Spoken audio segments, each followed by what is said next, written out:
Good evening, residents of Everett, Washington. I would like to call to order the Everett City Council meeting of July 19th, 2023. The City Council meets all requirements of the State of Washington Open Public Meetings Act.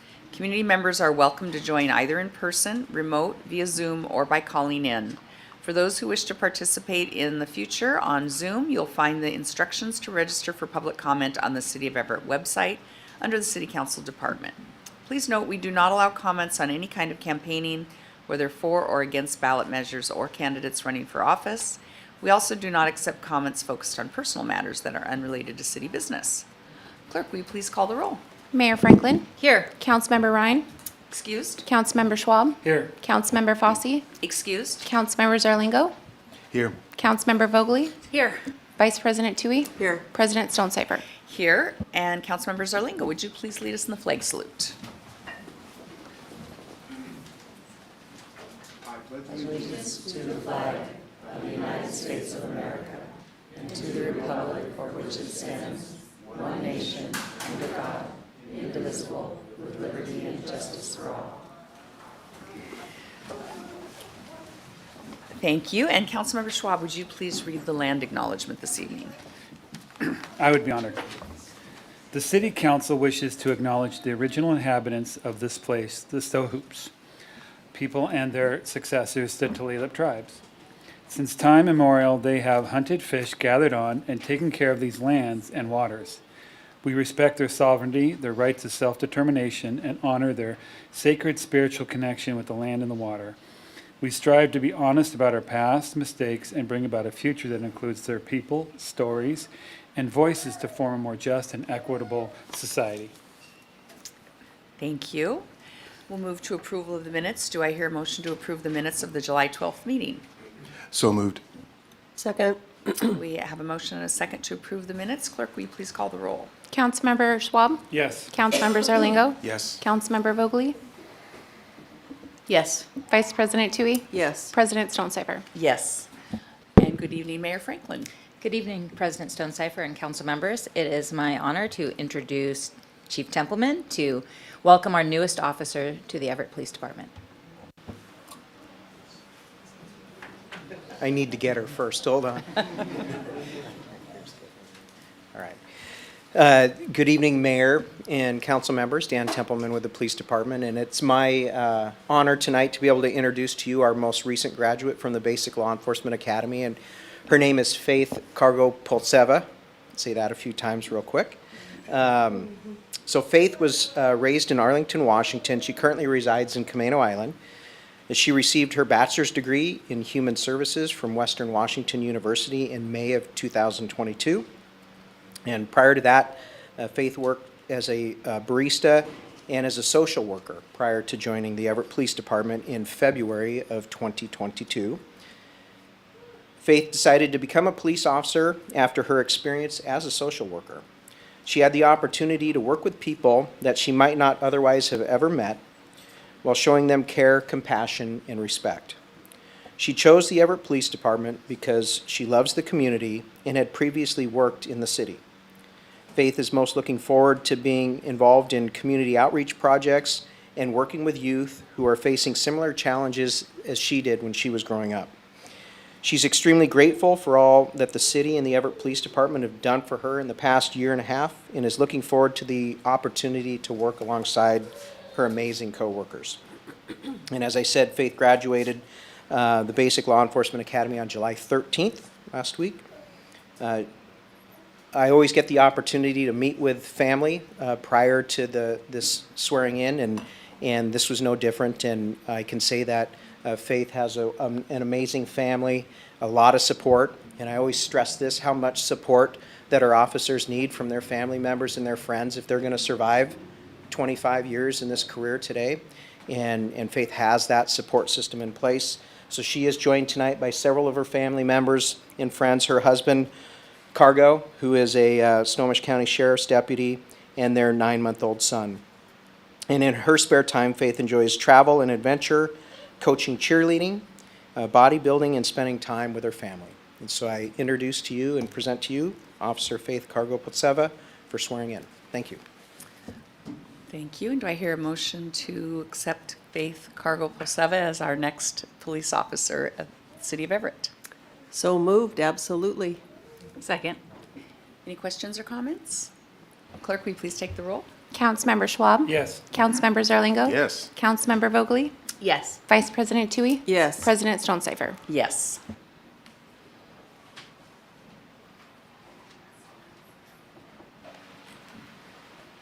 Thank you. I don't know if that's going to work. Okay, so please raise your right hand and repeat after me.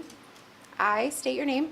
I, Faith Kargopoltseva, Do solemnly swear do solemnly swear that I am either a citizen of the United States that I am either a citizen of the United States or a lawful permanent resident, or a lawful permanent resident, that I will support the Constitution of the United States, that I will support the Constitution of the United States, the Constitution and laws of the State of Washington, the Constitution and laws of the State of Washington, and the Charter and ordinances of the City of Everett, and the Charter and ordinances of the City of Everett, and that I will faithfully, honestly, and impartially and that I will faithfully, honestly, and impartially perform the duties of police officer perform the duties of police officer of the City of Everett of the City of Everett according to the best of my ability, according to the best of my ability. so help me God. So help me God. Congratulations. Thank you.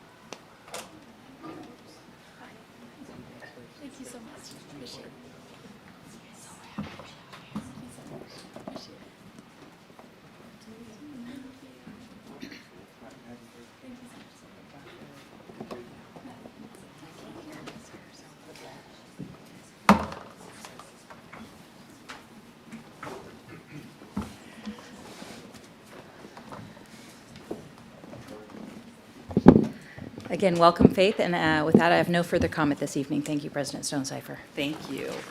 And we'll turn to Angie. Angie, do we have anyone signed up to speak for public comment this evening? Good evening, President Stonecipher. We have remote and in chambers, and then I also have some written comments, so I'll read those first. Pertaining to the Waits Motel, we have written comments from Liam Fitzgerald, Felicia Shepard, Randy Hospical, Adam Reese, Stephanie Larson, Janelle Cook, Jennifer Gialines, and T. Joel Norris. The next following names are in regards to ADU. Diane Belote, L. Belote, Leanne Rowe, Doug Dahl, Holly James, Dylan Sluter of Master Builders Association. And we have Craig Jarman that wrote in regarding the proposed gun and ammo tax, and Aaron Wyeth regarding school safety. So we'll move over to the remote public speakers first.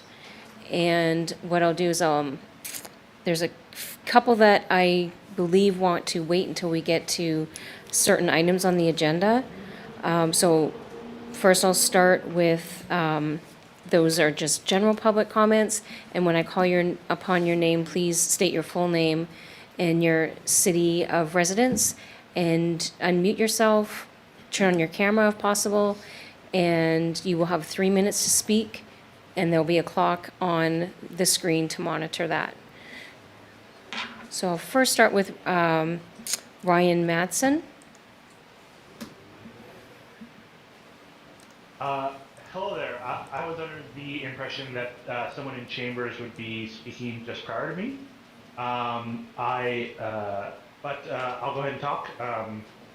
I'm here to advocate for a proposed zoning change, which I believe will be coming up on the agenda later, to Colby Avenue. I'm on the board for the Center for Human Services, which is a nonprofit organization that provides substance use disorder treatment to folks.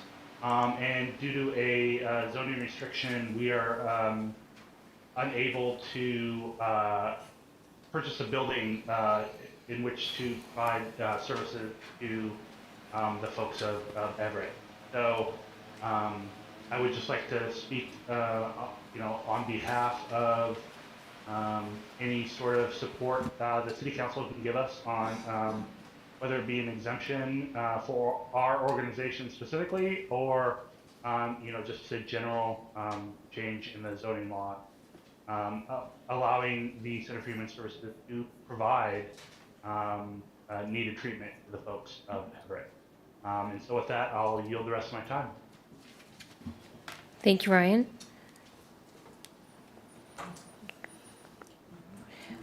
Just to confirm, does Madeline, if any of you want to speak now, just use the raise your hand feature in Zoom.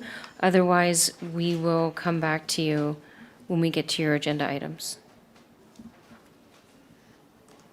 Okay. So we'll move on to those in chambers.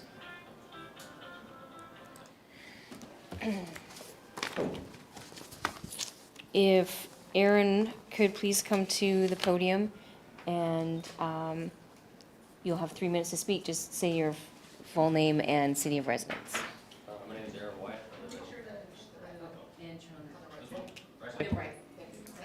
My name's Aaron Wyeth. I live in Everett. I came to you about actually it was about a month and a half ago.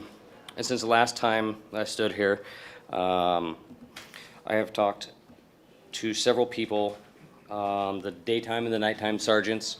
I have talked to my district representative, the city engineer, about matters about the homeless that are over by Wiggums Park.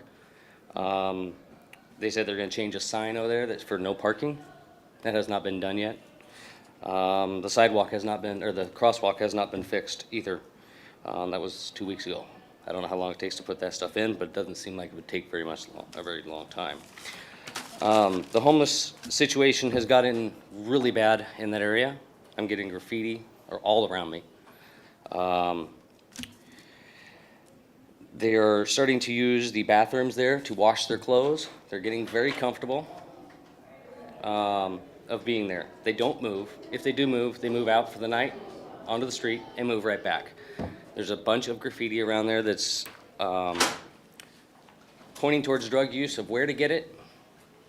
You know, little symbols, little signs everywhere, all around down 10th Street. My neighbor's got some on her fence. The neighbor across the street's got some there. We're sick of it. I see you nodding your head, and you did that last time too, Mayor. And I know you're sympathetic to it, but sympathy doesn't do anything for my taxes paying. You know, I paid $4,000 every year for my taxes, which has gone up, and I only paid $1,000 or $100,000 for my house. So I don't see how where is that money going? The one thing I would actually like to say, I'm just going to ask you 4 questions and make 2 statements, and I'll be done. Where is the high property tax going? Question 1. Number 2, can you make new city ordinances regarding RV living? Like, you can't do it. Find somewhere else to do it. Number 3, untie the police hands. Just release the dogs on them. We're tired of it. You have to give them warnings. You have to give them help. You know what? That doesn't work. 4th question, when will you do something about it? And I'm going to leave you with the last 2 statements. Actually, I'm just going to do one. To quote Spock, the few, let me rephrase that there. The needs of the few do not outweigh the needs of the many. So you guys are catering to these people, and they're ruining this town. Do something about it, please. No one wants to live here. Everybody I talk to says, we're getting the hell out of here. My neighbor says, don't let them go to the schools. President Stonecipher, might I say a few comments in response? Yes. Aaron, if you'd like to stay, I'm happy to share a couple of comments. I didn't know you guys would be able to talk back. I just want to share that definitely empathize with the situation that you're dealing with. And I want to be clear that our officers and our teams are doing everything they legally can. There is no thing that this body up here, no law that we can pass that would change what we're able to do. The laws that we are responding to are at the state level. And so to change what we could do, you'd have to go to a higher level of government. But we are doing human services work, we are doing enforcement work, and we have this in every part of our city, and I absolutely feel for you. It's in my neighborhood, it's in each of their neighborhoods. But if you leave your name and information with Jennifer Gregerson, I'm happy to follow up with you personally and hear more about what the experiences are and connect you with more of our team members to see what else we can do. I've sent you guys pictures and everything for the last month. So I'm just letting you know So- that there's not some magic wand that I can wave to make this problem go away. We cannot actually tell people not to live here. But thank you very much for sharing your concerns, because many of us in our community share them. Thank you. I have one quick question. Are you the person that would go higher up? Who's the person that would go higher up in the city council to the state level? I could help respond to that. So Okay. all of us can, right? So Okay. you're represented by the mayor and the council just as mayor- much as you're represented by your state legislators. Okay, I'll pay for your gas to drive down to Olympia. I think any of us would split it. Okay? Well, we exchanged emails today, and I'll reach back out to you, and we can talk more about it. I have to defer back to the Zoom. There was a person that raised their hand.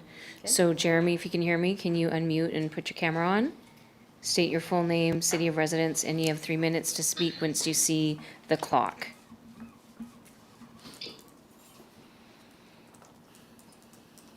Good evening, my name is Jeremy Olson. I live in Everett, District 3. Good evening, elected officials. I am here seeking the city of Everett to make a law enforcement policy change regarding youth assaults currently being managed by the school district. This policy change is needed to better support children having a safe school learning environment. Instead of this body wasting time deliberating about people feeling safe in other communities, you should and could be focused on protecting the residents you represent. When my family reported to the Everett Police Department that our son was assaulted and ended up in the emergency room from an attack at a bus stop over 2 miles from Everett, we were told it was a matter for the school to address. Since filing our police report last October, we have received no communication from the police department, a detective, or prosecuting attorney. Not even a case number was given. The school district is not equipped to adequately manage discipline for crimes. They have proven this over and over again. Our son was assaulted multiple times last year. The school continued to always try to minimize the severity of incidents and always went to their go-to punishment, a signed no contact order that, if broken, had no consequences. The students know this and is why they mock this action. Again, I ask, what changes will you be making to the city's policies to protect children at schools in the city of Everett in the coming year that is fast approaching? Thank you for your time. I hope you are able to do your jobs. Thank you, Jeremy. Next, we'll return back to chambers individuals. If Sean could come to the podium, followed by Leanne. Please state your full name, city of residence, and you'll have 3 minutes to speak. Hello. Is this already on? Yes, great. Hi, I'm Sean Carmel. I am a resident of Everett. And I'm also here to speak on behalf of the Center for Human Services that is looking to acquire the building at 2930 Colby. And right now there's a zoning regulation that says in this particular area that patients for substance abuse, mental health, can only be seen not on the ground level. I believe that is what it is. And And I have a tremendous amount of respect for city planning and zoning and the reasons behind those. But I don't see what problem or potential problem that this particular zoning regulation is solving in this area. I live on 27th and Virginia, and prior to that, I lived on the corner of 27th and Grand. I've been in Everett for 15 years, and the last 10 years have been right on this corridor. So my wife is a teacher at Everett High School. We are deeply, deeply invested in the larger community of Everett, but also this very, very specific area. We also see the problems that the previous gentleman spoke about every day. We see them in front of our house. We see them by the school. We see them everywhere around here.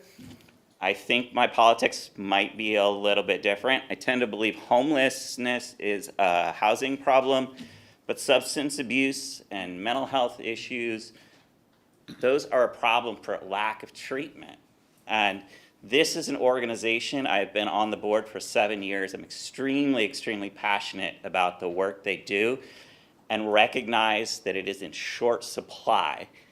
And it is really, really needed in this community. I know there are other organizations in the city providing similar services, but we don't have enough, right? And so to have something as, I'm not gonna say inconsequential, because again, I respect why we have zoning regulations, I do, but it seems like this particular regulation, the way it was written, is getting in the way of good public policy and having an organization embedded in the heart of our city that is providing the types of services that we need for the people that most need them.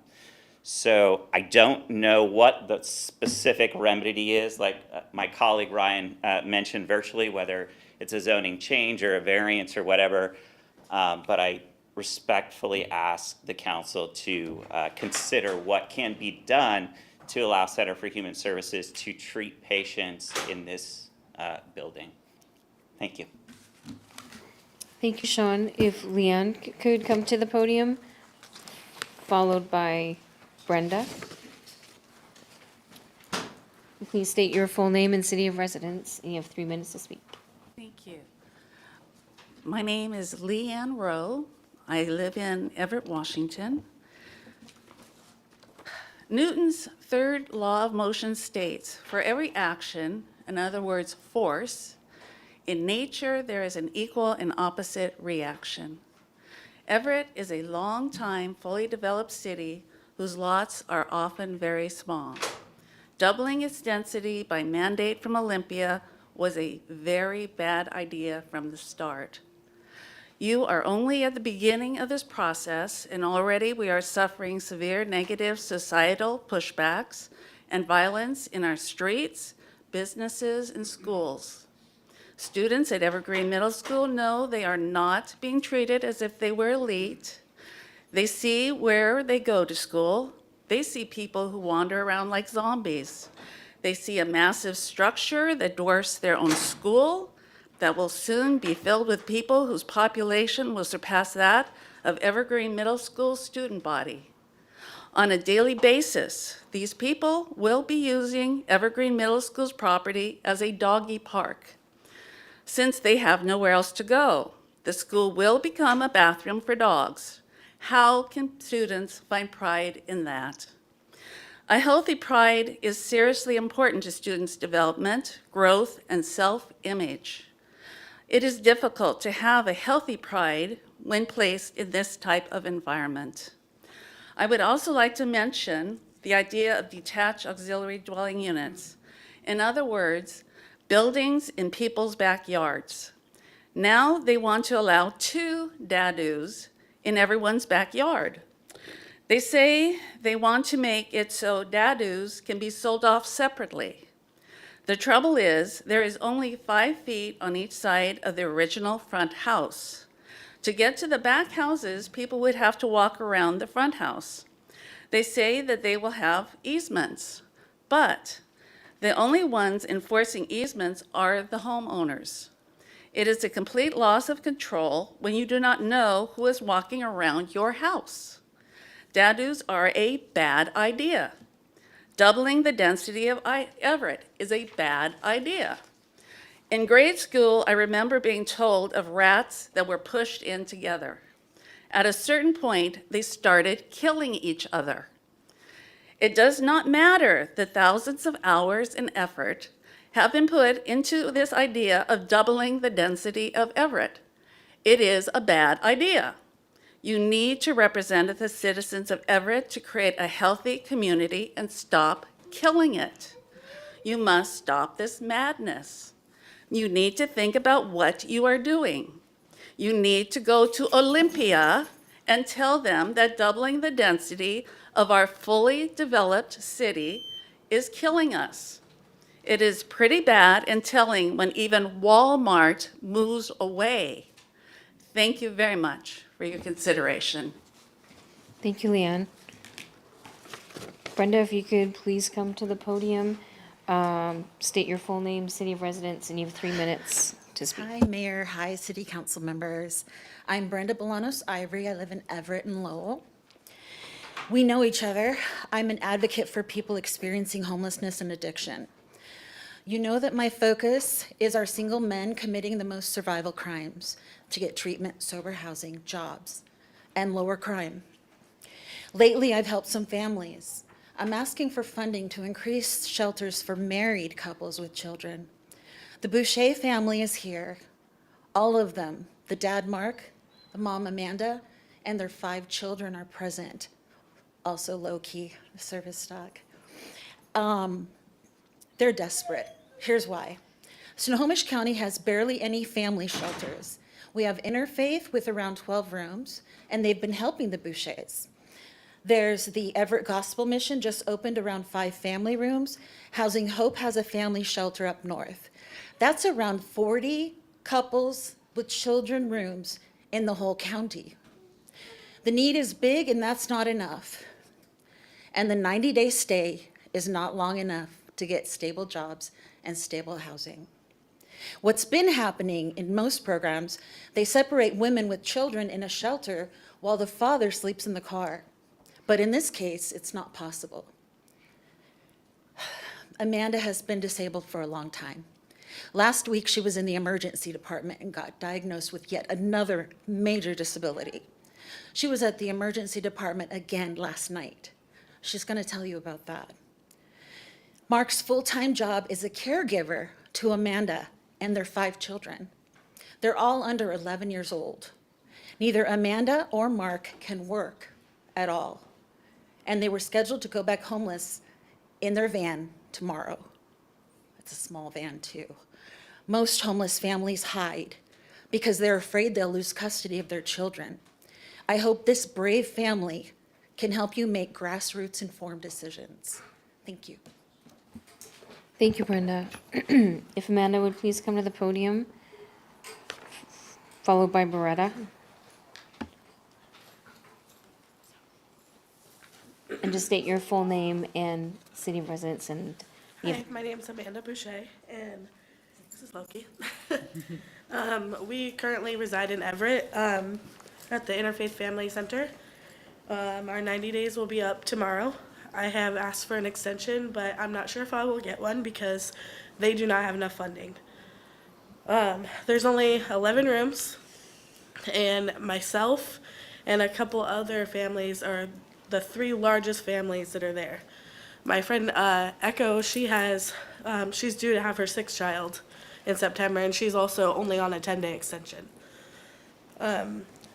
Her family, as well as my family and another family with multiple children, we have no idea what we're gonna do.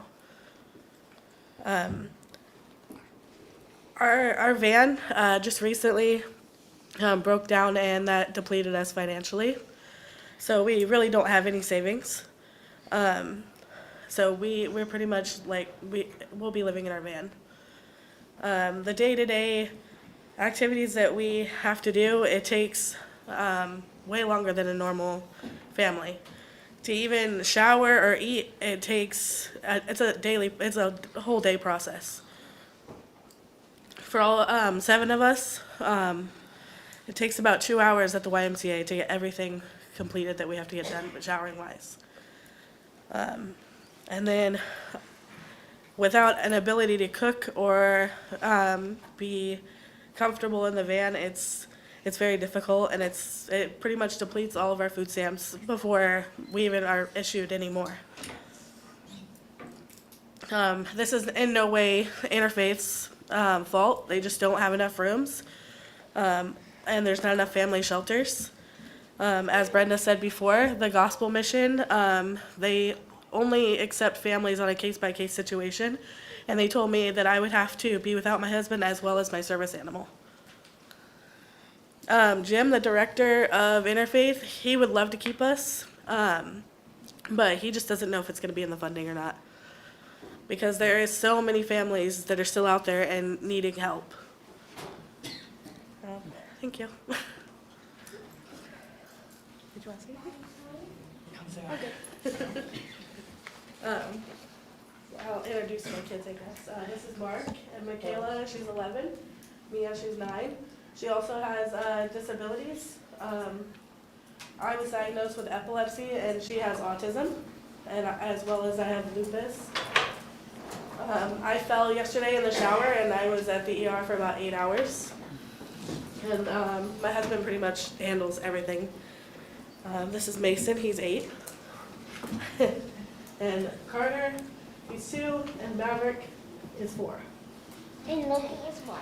And so if you could just imagine what it's like to sleep in a vehicle, all 8 of us, where there's pretty much everything we own in the back, and we all sleep sitting up. My husband has permanent lymphedema damage to his legs because of that reason. And he's in pain every day, and he still makes an effort to take care of all of us. All right. I want to thank you for coming and sharing your story with us. I know we do funding with Interfaith, but I don't know, Mayor Franklin, are there emergency funds that we have available for? You know, I'll follow up with Community Development Director Julie Willie on that. We do grant human needs funding to Interfaith every year. Yeah. I do think that there's some requirements if they accept federal dollars that they cannot extend family stays beyond 90 days, and I'm not sure if they accept federal dollars, but if you give your information to Jennifer Gregerson, we can certainly work to follow up with you. Yeah, and Brenda knows how to get a hold of people here too. Carter, come on. If Beretta could please come to the podium. Beretta? Yeah. Please state your full name and city of residence. You have 3 minutes to speak. Yeah, I'm Beretta Gamillion, and I live in Shoreline, but you need me. Good evening, Mayor, President, Council President, and council members. I have a script that I was going to read. I'm Executive Director of the Center for Human Services. You've heard from a couple of our board members. But I'm ditching it. I'm ditching what I was going to say. You need more services in Everett. That is obvious to me. We want to provide some of them. We can't because of your ordinance. And I'm not wanting to say that I don't understand it, although I don't. But I get it. You have to make rules. But we can't provide services in downtown Everett because of the first floor rule, is just what I'm calling it. Let me tell you what CHS does and doesn't do. Center for Human Services is a behavioral health agency. We do substance use treatment, mental health treatment, and family support treatment. What we don't do detox. We don't distribute methadone or other medications. Our clients aren't allowed to loiter or even smoke outside or inside our buildings. We don't work with the chronically mentally ill. We're actually rather good corporate citizens. And we have a history of being good neighbors. And we've had no problems with our clientele in the past with our other five locations. One of our sites currently is at Silver Lake in Everett. Okay. where we provide substance use services. Really, no matter the logic of the ordinance or the regulations, I just want to urge you to take a look at it, because we are an agency that wants to help you with these problems you're hearing about. I'm not asking you for money. We accept Medicaid. And, no matter, we're just sad and we're disappointed that we can't be here for you, because it's obvious to everyone, I think, that you've got a pretty serious problem, as many communities do. Okay. And badly needed. Thank you. Thanks for listening. Thank you. Next, Emily, did you want to speak now or when we get to the agenda item?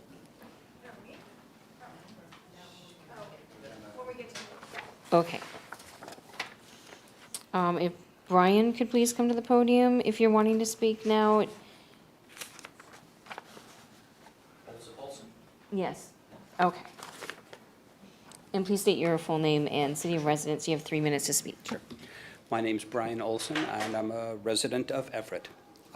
I spoke to this council last week in favor of adopting the resolution regarding the weights. I've come to continue that message. A few weeks back, I was in search of Veggie Starts, and I started my search over at the co-op. I struck out, so I headed up to Sorticulture. On the way up there, I ran into two of Everett PD's finest on foot patrol. I crossed the street, introduced myself, said hello, and I said I wanted you to know how thankful that I was for their work. They said, "You're very welcome," and I could tell that they thought it was just a simple thank you for your service kind of thing. I said, "That's not it at all. I live on the same block as the Waits." At that moment, they turned and looked at me, and the one said, "Oh, you've seen some things," and seen some things I have.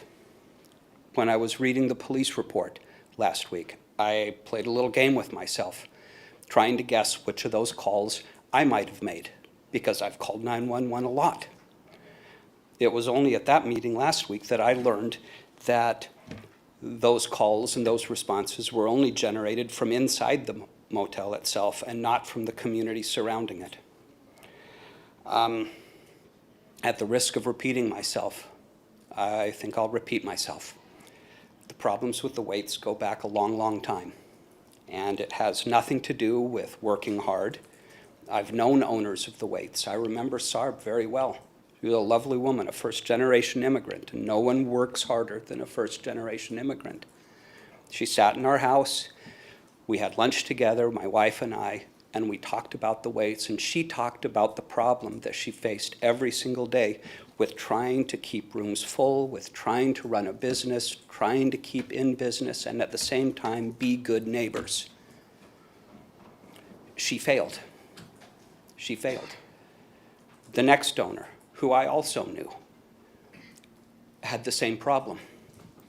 Trying to keep rooms full, trying to satisfy creditors and lenders, trying to keep a business afloat, and at the same time police the residents and trying to be a good neighbor. This person also failed. It's not a problem that one can work your way out of. It's not a problem that good wishes and good intentions can solve. It's simply a problem that goes back 55 years to a changed business model. I was looking at the sign of the Waits just today. It says it right there, sleep off the highway. North Broadway hasn't been Highway 99 for 55 years, not in any real sense.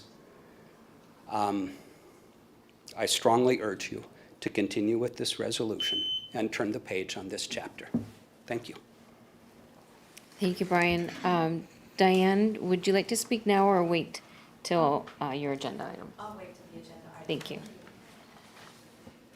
So that's all I have for now, and the remaining will be on items 5 and 6. Okay, thank you. We will move on to council member comments and liaison reports. We'll start with Councilmember Schwab.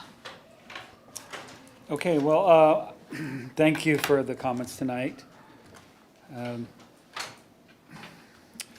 Before I respond to some of these other thoughts that I had listening to the comments. I want to recognize on a good note that the View Ridge, Madison neighborhood, the community banded this weekend and worked and cleaned the baseball field at View Ridge. It was fantastic to see Everett's neighbors get together and improve our park and our open space. So hats off to them. I had mentioned before about asking the administration to look into maybe some sort of school district update on how they're dealing with some of the challenges that they're having on campus. I'm sure that's in progress. Yeah, thank you. I'm unsure of the 2930 Colby building. Did someone apply for a variance? I'm not sure. Is this this is new. I haven't heard anything of this. We'll get an update from planning and get back to you. Yeah, great. No, this is just the first I heard of it. And I'll have a questions about ADUs later, but I would like to remind all of us that we are represented, the city of Everett, by 2 state districts, the 38th and the 44th, small portions of the 44th. And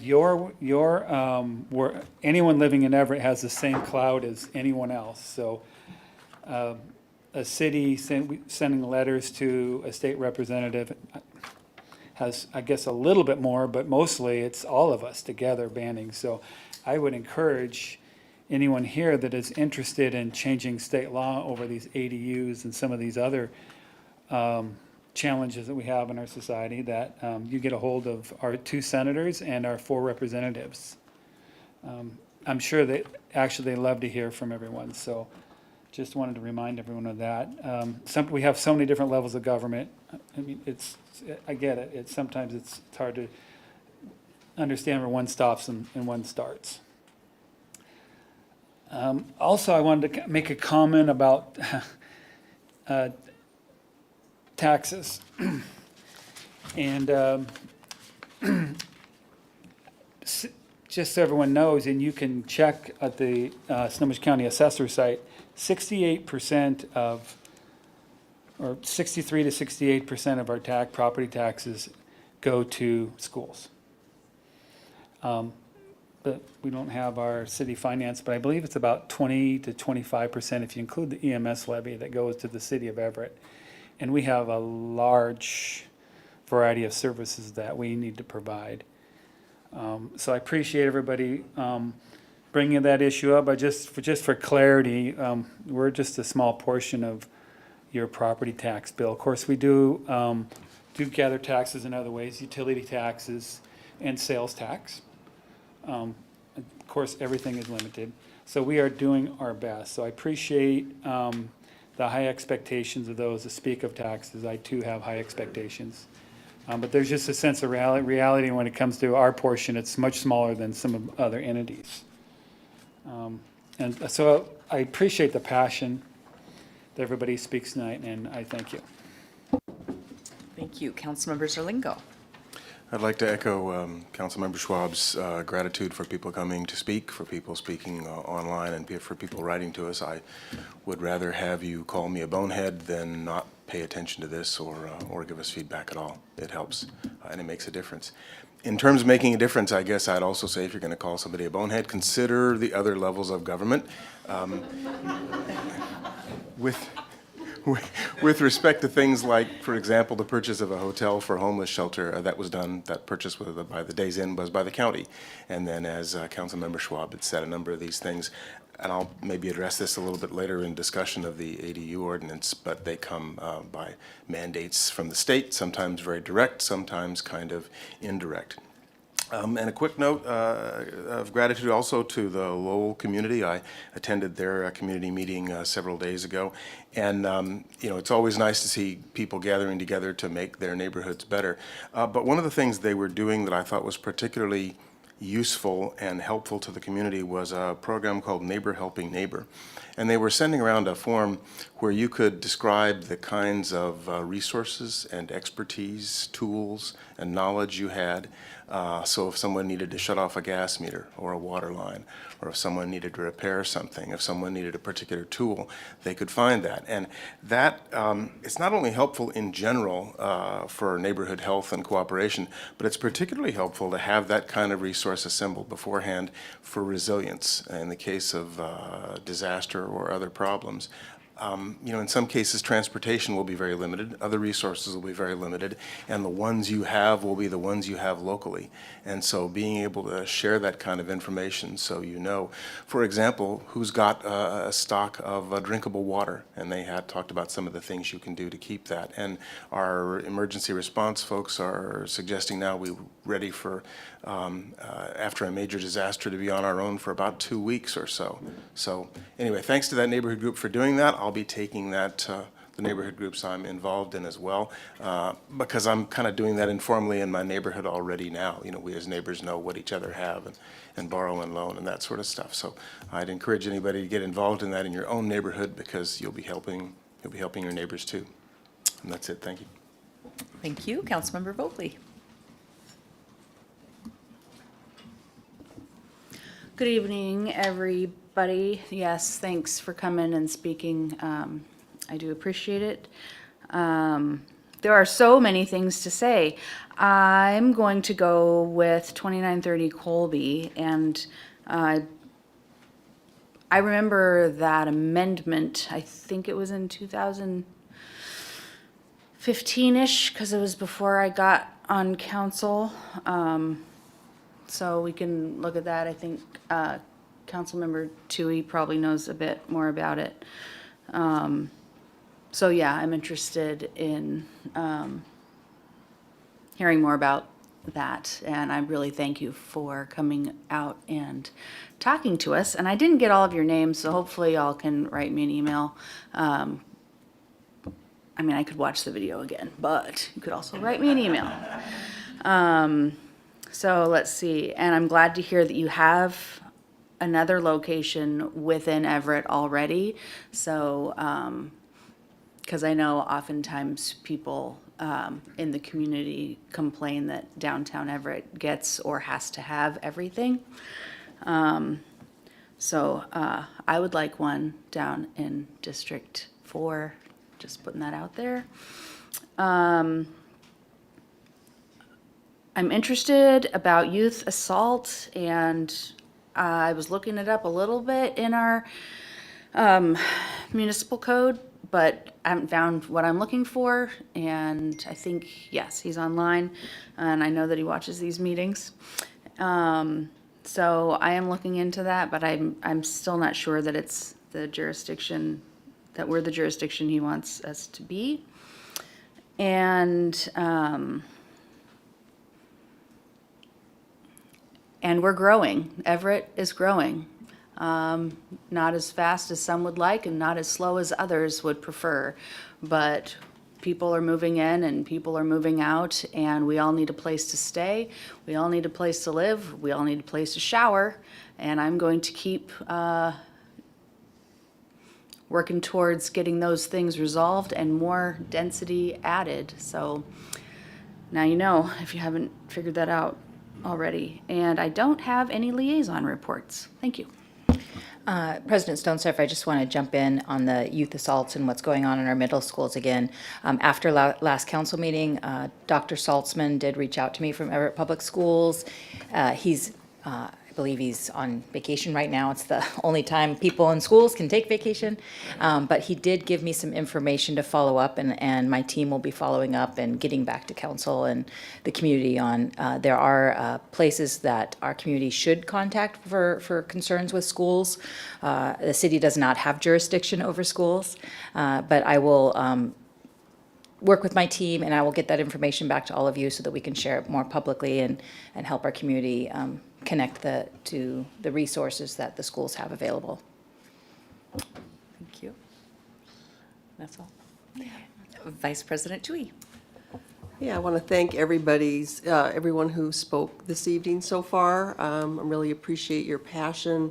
And as we all look at challenges that we face throughout our city, We work really hard to try to fix those, and sometimes we can't move fast enough, but we'll work with you on those and appreciate all your concerns and everything you brought up to us. And I also want to thank our council members for their comments tonight. And I don't have any other report. Thank you. Thank you, and I too echo my thanks for those who came to speak and tell us about their experiences within our community, and agree with a lot of the comments that my council colleagues said. I look forward to hearing some of the updates on a couple of the items that I think are the most salient. I have 2 items. I just wanted to note that item 4 has been pulled from the proposed action agenda for this week. And then I wanted to give a brief update on the ETCT Joint Policy Board. I know the council's been waiting for the report on kind of what we've been doing. And so let me find my notes here. Where'd I put it? Here we go. So I just wanted to give a little bit of an update on where we're at and what we've done so far.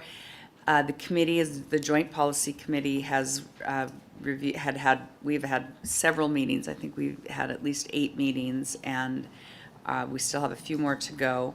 We've looked at, sort of set out a timeline for our work. We looked at each agency's assets and fleets and facilities and capacity for growth.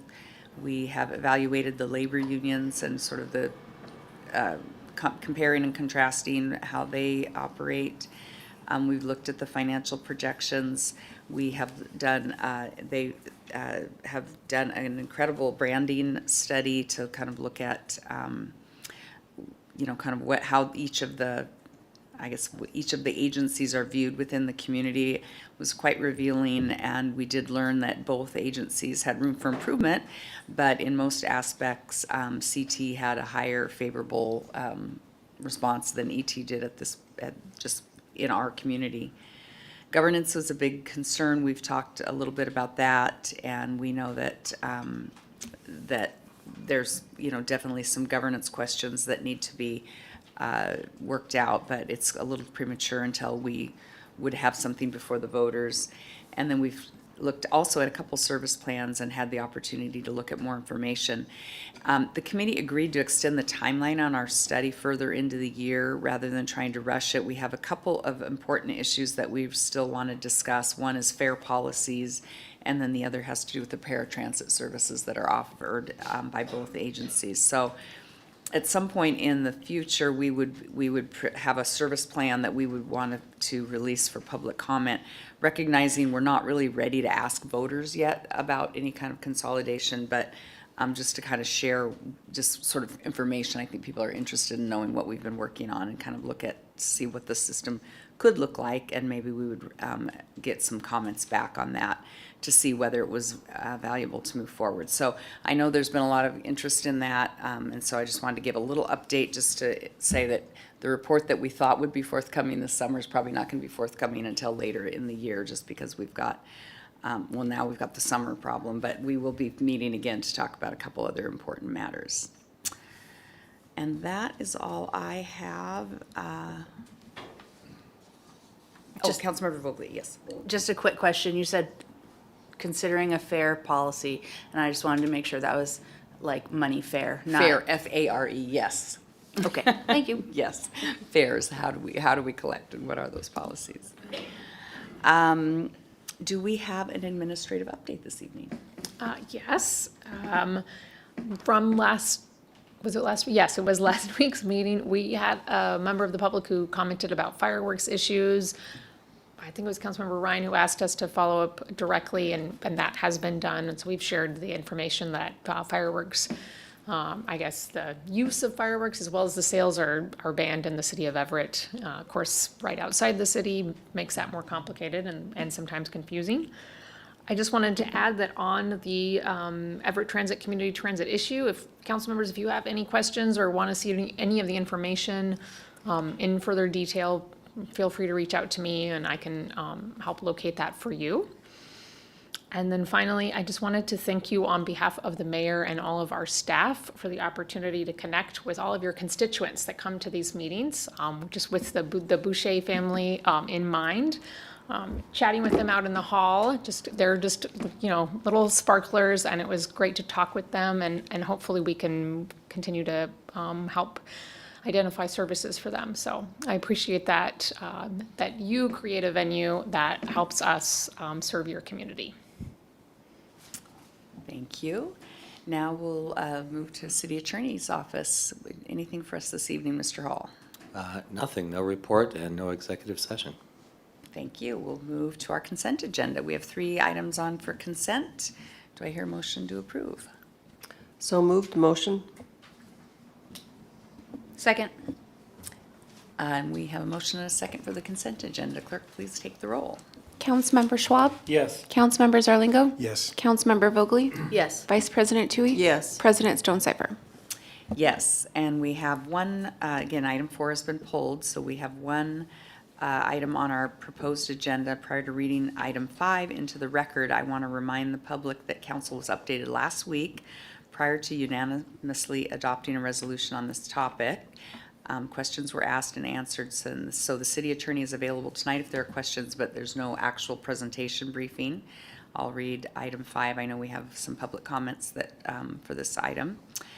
Council Bill 2307-37, first reading, adopt ordinance providing for the acquisition by eminent domain of the property located at 1301 Lombard Avenue, Everett, Washington, commonly known as the Waits Motel, for the purpose of eliminating neighborhood blight.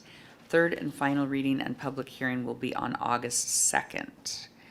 So first I'll ask if there are any questions or comments from council members, and then we'll move to public comment.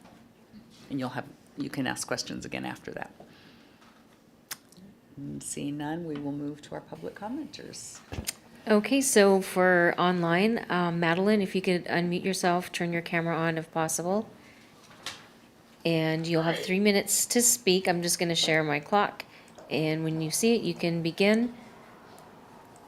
Hi, my name is Madeline Shepherd. Hopefully it sounds coming through. Yes. Yes, it is. Okay, I live in the northwest neighborhood of Everett. We don't live within the immediate vicinity of the Waits, but we are within easy walking distance. My husband Kyle called in and spoke over Zoom at last week's meeting. It's unfortunate that all of the remote speakers were lumped together. I'd like to make it clear that we are in no way associated with the owner, nor do we support his views.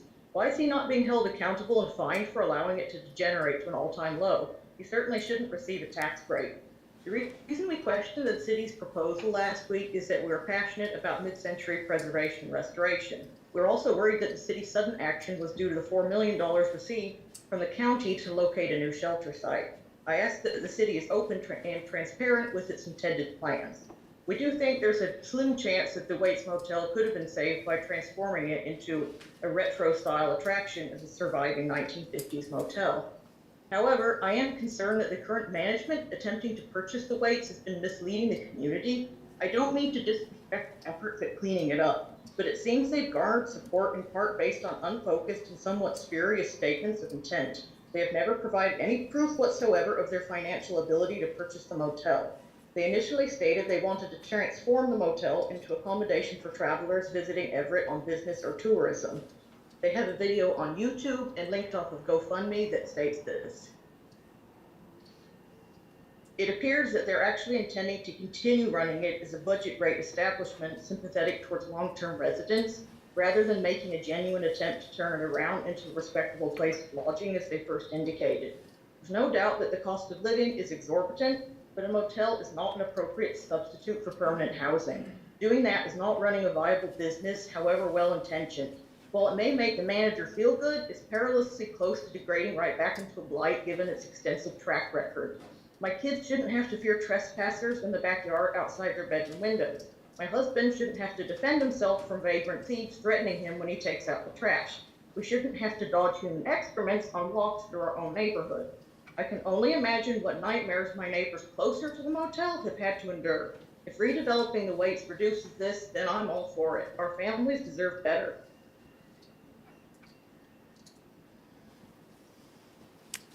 And is that your last? Are Yes, you thank okay? you. All right. Thank you, Madeline. Okay, so we'll go to those in chamber. Larry, if you could please come to the podium, followed by Jennifer.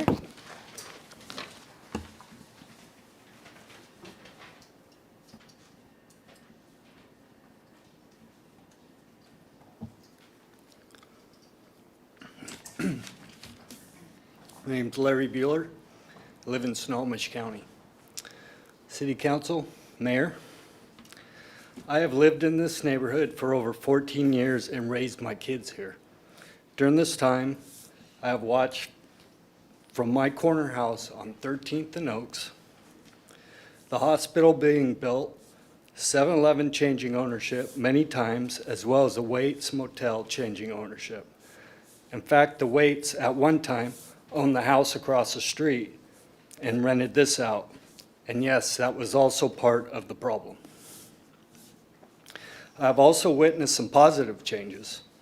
The hospital being built, security being on top of crime, 7-Eleven doing what they could to prevent the vagrancy, only to have theft and violence put them out of business. One thing that hasn't changed, no matter who owns it, is the Waits Motel. The huge amount of issues from the Waits has spilled out in the neighborhood for over a decade that I live there. Almost a daily occurrence to see the police, fire, or EMS at the Waits. If you walk down the alley behind the Waits, you'll see wire mesh covering all the windows that were put there over a decade ago to prevent drug sales. Today, walk the same path, and those screens are torn or have large holes in them to keep selling drugs. The crime from the Waits has spilled into the neighborhood, and the neighborhood is done with it. From the fires at the Waits, fights, drug sales, knife fights, prostitution, fireworks, vagrancy, feces, house break-ins, camping, needles, stolen cars, meth, heroin houses popping up in the neighborhood ×3 are all things that I have witnessed living on 13th and Oaks. And we aren't talking all of North Everett. We're talking about a 1-block radius around the Waits. I don't know how many times I personally yelled at the Waits owners just to pick up all the trash around the Waits. City Council, I'm sure you did your homework. History repeats itself. And here we are as a community arguing the same criteria from over a decade ago when the Waits was rated by Everett agencies to close its stores. There won't be any resolution until this problem property is demolished and cleaned up like the rest of North Everett Broadway. Thank you. Thank you, Larry. Jennifer, if you could come to the podium, followed by Stephanie. My name's Jennifer Giolinas, and I live in Everett, Washington. Greetings, Mayor Franklin and City Council members. My name is Jennifer Giolinas, and I'm here today to speak on behalf of my neighbors in regard to the Waits Motel. I've been a resident of the Northwest neighborhood since 2018. I first learned of this place when I was unloading the first boxes into my new home. I was greeted by my new next-door neighbors with outstretched hands to welcome me, to tell me where to find the best burger in town, and to warn me never to walk in that direction if I could help it. Since then, others have told me they don't even drive down the street. In the last 5 years, I've attended multiple neighborhood association meetings where the Waits Motel has been a topic of conversation in regard to crime, drug use, prostitution, trash, and violence in the neighborhood stemming from this location. We have regularly hosted members of the Everett Police Department at these meetings to express our concerns and have been advised that the best thing we can do is call 911. As evidenced by the 236 phone calls in the last year, I believe this represents only a tiny fraction of evidence of how this motel has placed a drain on police resources over the years. I came to last week's meeting in an effort to actively listen to all parties involved. I have also read the multiple articles featuring this issue in our local press, and there's some things I would like to emphasize. Ms. Simpson has been employed by the Waits Motel for the last 3 months. For most employers, this would constitute a probationary period. While it is clear that she has fought very hard to clean up the property, it should also be noted that during the same period of time, emphasis patrols were being conducted by the police department with officers driving by every 4 hours. Again, another drain on already limited resources. Ms. Simpson has stated both to King 5 News and the Snohomish Tribune that this was the first step she had ever heard of the Waits Motel potential closure. It is worth mentioning that former ownership and the current ownership were both duly warned. We in the neighborhood were informed by current ownership that Ms. Simpson was hired specifically with the intent of cleaning up the property. When Ms. Simpson later met with our neighborhood chair, she was well aware of these warnings. It was during this meeting she stated her intent to place an offer in May of 2023 on the motel. I've also read multiple quotes stating that there is a plan to have a current resident buy-in on the property. I'm in full support of visionaries and people who want to make the world a better place. However, I question this need to crowdsource funding to purchase a $2 million property with no other mention of any other financial backing or plan that would make this possible. To me, this is a clear indication that while we may see some change in the short term, it is unlikely that we are going to see the full extent of what needs to be done to turn this property around in a meaningful way. Therefore, I ask you, Mayor Franklin and members of City Council, to move forward with this resolution and at long last condemn the Waits Motel. Thank you. Thank you, Jennifer. Stephanie, if you could please come to the podium, followed by Kate. Good evening. My name is Stephanie Larson. I reside in Snohomish. However, my family home is at 1306 Lombard. It was bought by my ex-husband, Rob, and I in April 1991, 387 months ago. When Rob and I moved to Lombard, our kids were 3 and 5 years old, and I was 27. We were so proud of our Donovan home. The structure is wonderful. The neighbors are great.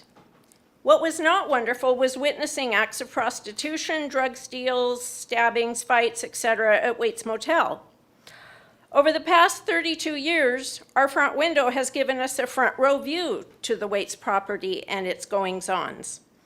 To make North Everett known for something other than Waits, my neighbor Nancy and I worked really hard and gained the support needed to have the Donovan neighborhood made historic by the city of Everett. This took place in 1998. We were both awarded with William Brown certificates by the city in appreciation for our hard work. That was truly a proud moment for me as a third-generation resident. Sadly, for every positive this brought, there's been at least 3 daily negatives from living across from Waits. We're fed up with Motel Row. This was 2003. Tourist traps. 2005, Waits Motel. Owner says improved after years of complaints by neighbors. That was 18 years ago. Residents ask city for help. Prostitution invasion angers North Everett. And a good one, Homes of History with Nancy and I on the front. This motel is the only motel in the city of Everett located by a variance in a residential area. Folks live at Waits for years on end, which is a clear violation of its license for short-term lodging. Now I see CAPN or Cap'n Security is using its location on Google advertising at 1301 Lombard. Another abuse of Waits business, if this truly is even an actual security business. This is not a short-term motel. It is a rotating circus with an ever-changing cast of characters. The drug use and selling, drive-by shootings, stabbings, loitering, garbage is a never-ending drain on police, fire, code compliance, health department resources, etc. The recent minimal work by a hired hand of the owner is too little and too late. My kids are now 35 and 37. I am 60. To hear, oh, but the last 4 months, over and over, is nauseating. Try 387 months, at least, of a tenement doing business as a motel. Kudos to the current mayor, council, city attorney, etc., for using the avenues at their disposal for demoing this charade of a business. A demolition of this meth and fentanyl-infused building will be a vast improvement for the city, Northwest neighborhood, and its longtime and long-suffering taxpayers. Thank you very much. Thank you, Stephanie. Kate, could you please come to the podium, followed by Jeremy?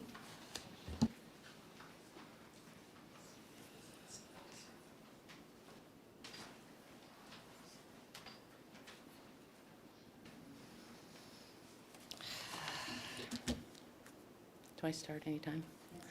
Hi, good evening. I'm actually Stephanie's neighbor, and I live directly across the motel for 2.5 years and 3 summers. Can you And- state your full name? Sorry. Oh, I'm sorry. I'm Catherine McFarland, and I live in Everett. This is the first summer that I have actually felt safe enough to tend my 3 public-facing landscapes without having pepper spray in my pocket. People have told me that I look like an easy target, so keep your head up and keep them on a swivel at all times, but this is really hard to do when I'm tending my public spaces outside of my compound, which is what I used to call it. Almost all illegal activity around my house has disappeared. I actually thought that my daily removal of these drug addicts, pimps, johns, RVs, vans, everything that everybody's been talking about was having a positive effect on the neighborhood, because I was out there not putting up with it. And then I heard about the new management at the hotel, at the motel, so I went over to meet them, and it kind of all made sense as to why I was seeing this vast decrease in problems to myself. I have a few things that I'm curious about. Have any of you visited the motel or before or after? Have there been any polls done with the hospital staff that walk along 13th and see if they feel safer now than they did before? I work at Children's, and I'm actually one of them walking down the alley every day. Some of my coworkers have actually commented on how tall the grass is at the triangle. You're probably not aware of what that is and what I'm referring to. But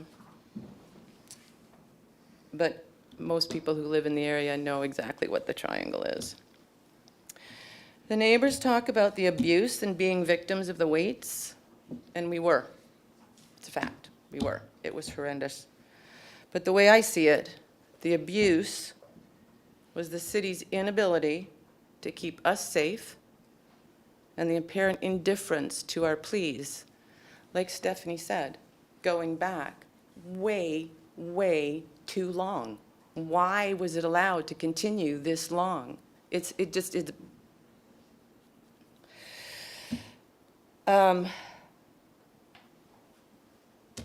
I'm hoping that you will hear my plea, drop this case, and spend the purchase money taking care of the mentally unstable people and homeless that are still in the area. They need your help. This money is ill spent. Build and support community rather than tear it down, and just like the grass in the triangle, let it grow. Thank you. Thank you, Kate. Jeremy, please come to the podium, followed by Doug.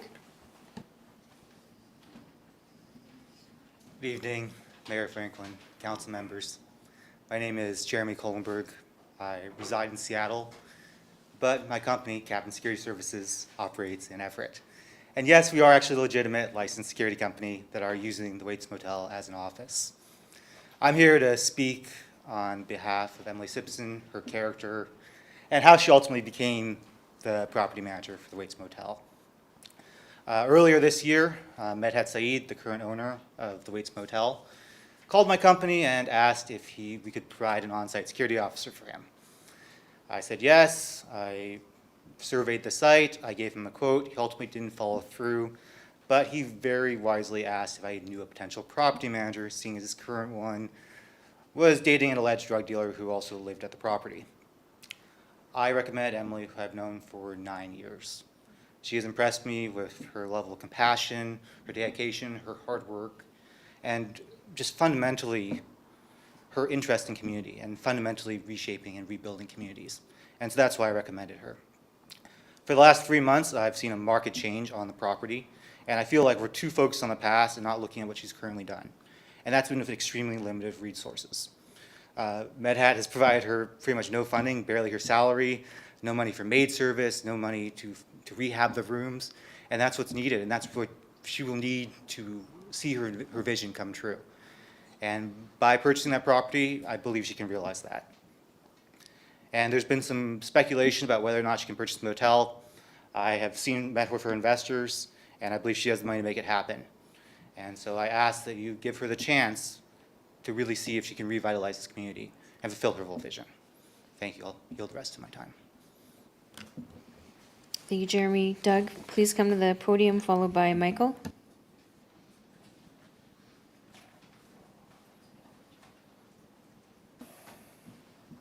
Council members, I'm Doug Modig. I reside in Camino Island. I've been staying over at the Waits Motel for pretty much ever since Emily got here. As soon as we got here, I realized it wasn't safe. Like, she needed constant supervision. She needed some muscle in the background, and some good eyes on what's actually going on. It took us about, God, I would say 2 weeks to kind of figure it out, that there's some serious bad apples in there. I think about six that needed to be dealt with right away before we can even start. But we got there with basically zero support. We needed funding. We needed medical assistance, because there's a lot of special needs people there that are same as the street people, sick in the head, need extra assistance, can't go to the store by themselves, can't feed themselves, can't pay for their rooms, basically. Like, they're very high maintenance. And those are the people that we kept, because Emily is very compassionate, very, very giving, very loving, even to perfect strangers. But what it did take was not ignoring the problem and listening and taking action, which is exactly what we did. We listened to the police department 2 months later, after they basically told us, we've never seen it like this before. It's never been so clean. It's never been so quiet. We just want to tell you personally that we're taking this place off the nuisance list, and we're gonna focus elsewhere, because that's the work that we were doing there. There was also a huge rat problem in that neighborhood and in the surrounding area, and I've never seen any rat traps or anyone trying to take care of it in that area. I personally took that on myself. No pay, just I was tired of seeing them. The fire department actually had stuff to say as well. As soon as they got in, there was, you saw the reports, there was, we had a hoarder, we had no fire alarms, we had a shed that was, I think it was encroaching on the what do you call that, the sidelines. Every single one of those has been taken care of the first month. Action's been taking place this entire time. Every single one of the rooms now has a working fire alarm. All the hoarding is taken care of. What do you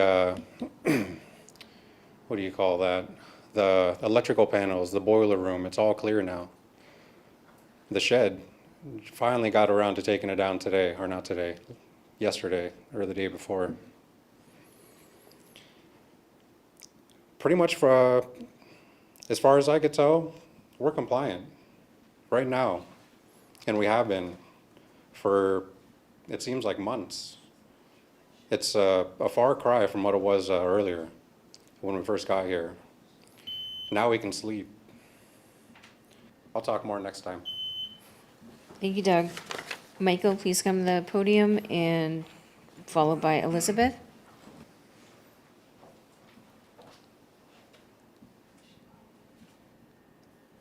That was Michael? Yes. My name's Michael Yakevich. I've been at the Waits for over 10 years.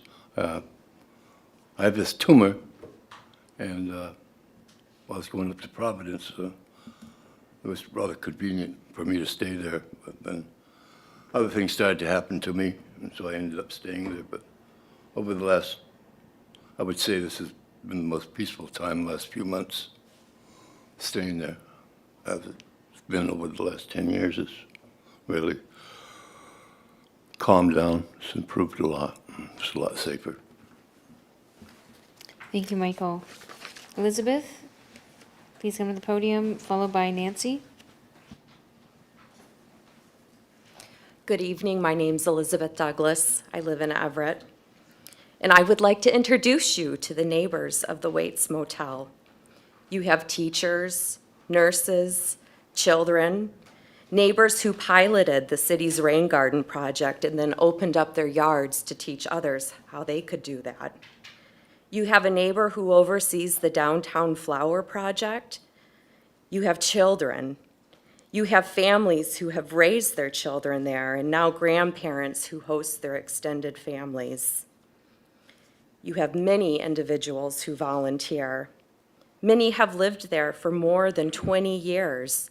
They're invested in their homes. They maintain them. They keep their yards beautiful. And for most of us, our home is our largest financial investment.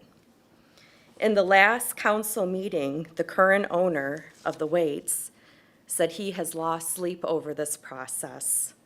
Well, we have too, for many years. You see, we don't have millions of dollars to invest in unknown projects.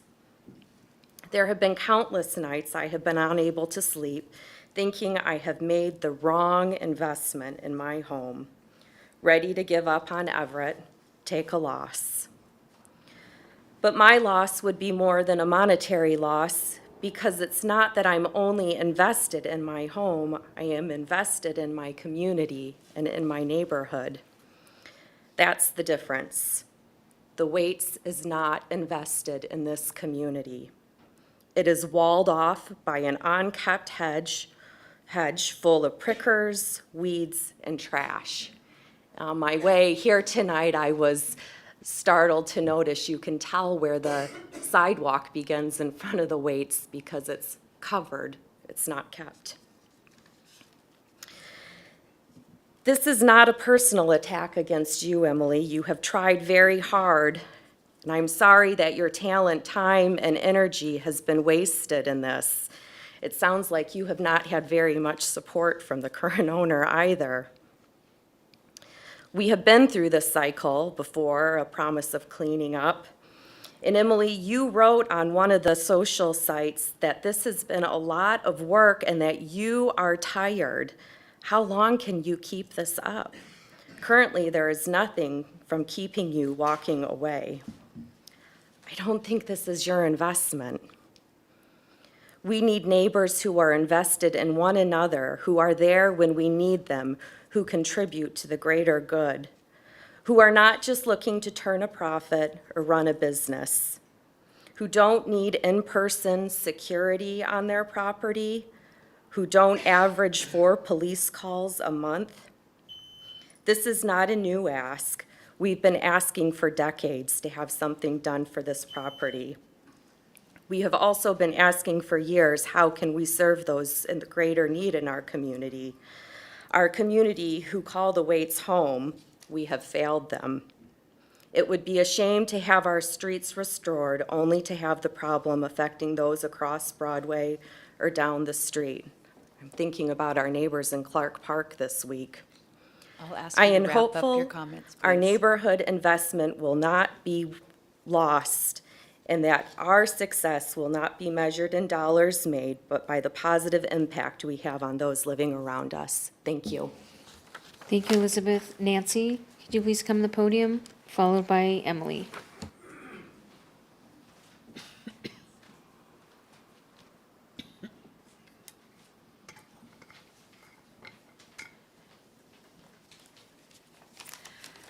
I'm Nancy Hecht, and I live on Lombard in Everett. And I'm going to make this short and sweet, I hope. Stress. I know that Emily's had stress, my block has had stress, the city's had stress. Everyone has an opinion. I notice that a lot of the opinions are out of our neighborhood, even out of our city. And they seem to think that this little motel can be turned into something very, I don't want to say beautiful, but resourceful. But I want to say that one of the things that they keep on talking about is shelter. And Waits is not a homeless shelter. And it never has been approved as a homeless shelter. Although it has been used by many agencies, Waits has been making the owner wealthy on illegal activity. And this is something that I keep thinking about all the time, is the owner. It's not Emily, it's the owner. He has, when I looked at the listing for the motel, it said $15,000 in taxes is what it pays. Well, our houses have been charged over $5,000 in taxes this year. So if there are 24 households in that little motel, the city's getting screwed. So anyhow, I also see that on his maintenance and utilities, nothing to speak of, other than water, sewer, electricity. He hasn't put a dime into it. He's just taking the money to the bank. And like I said before, we're allowing this man to make mucho money on criminal activity. That's my spiel tonight. Thank you, Nancy. Emily, please come to the podium.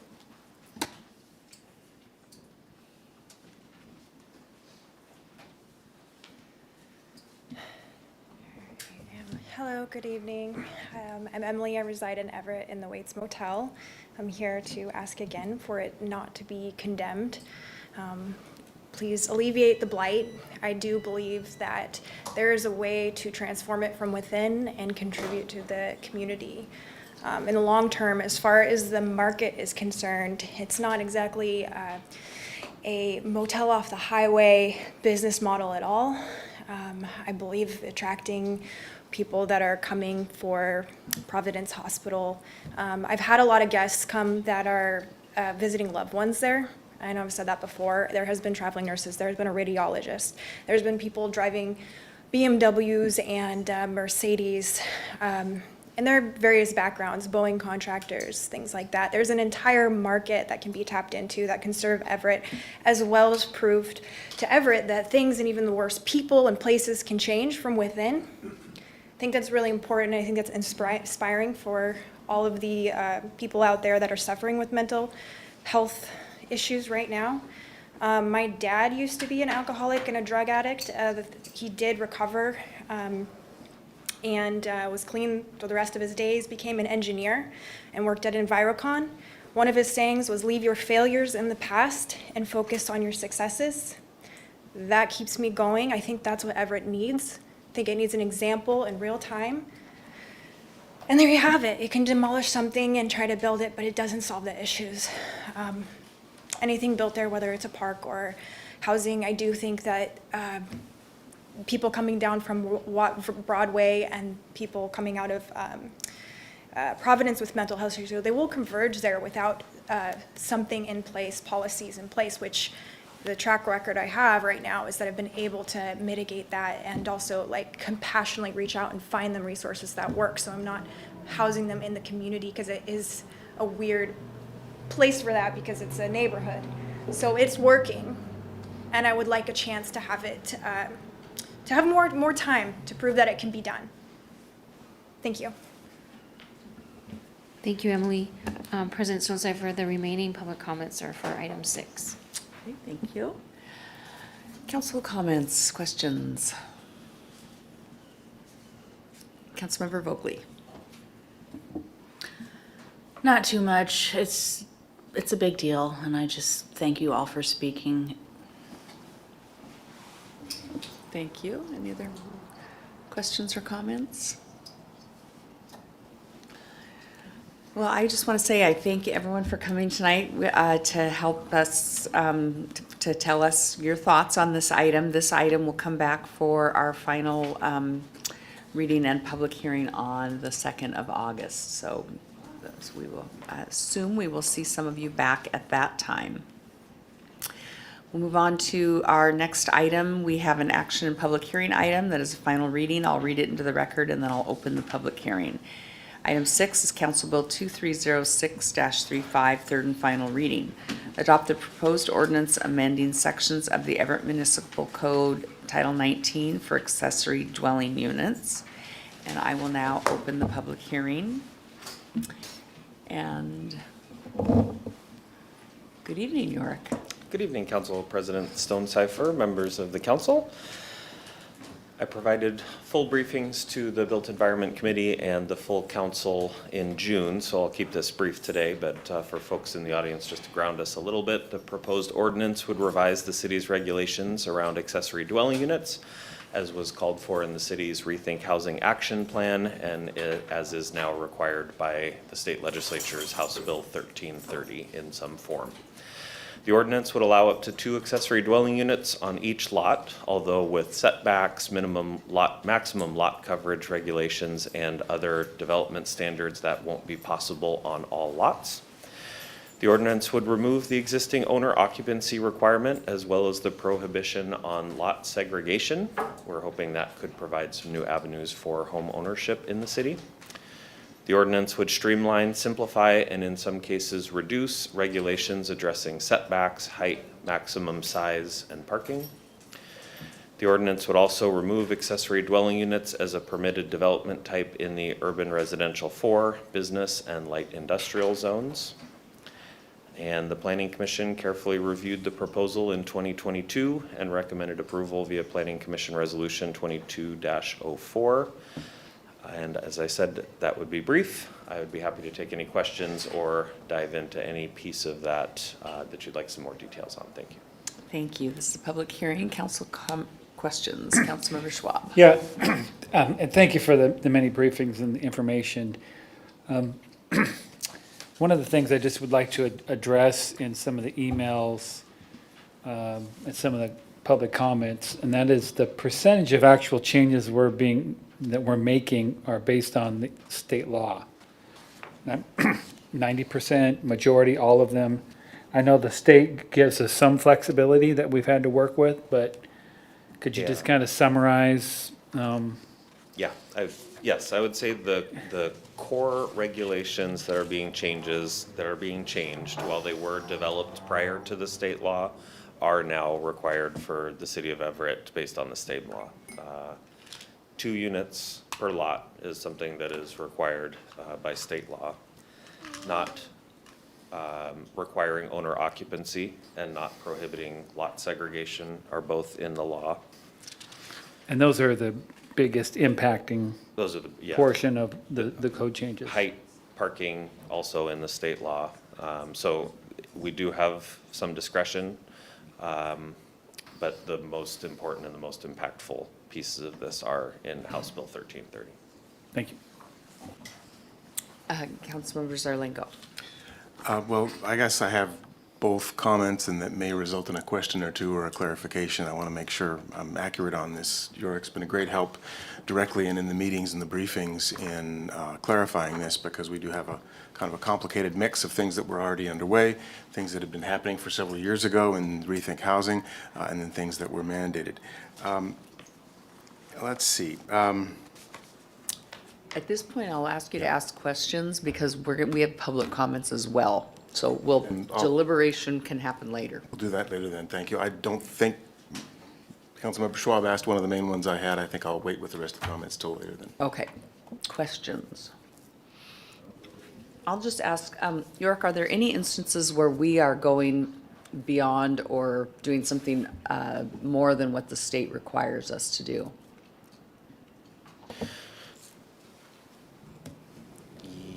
Yes, if you interpret that as allowing accessory dwelling units with more flexibility in design and lot standards. Like I said, the most impactful ones are required by state law. The state law does not get into things like setbacks and some of the height requirements and things, so whether it goes farther than or not as far as is a little bit tough to tell.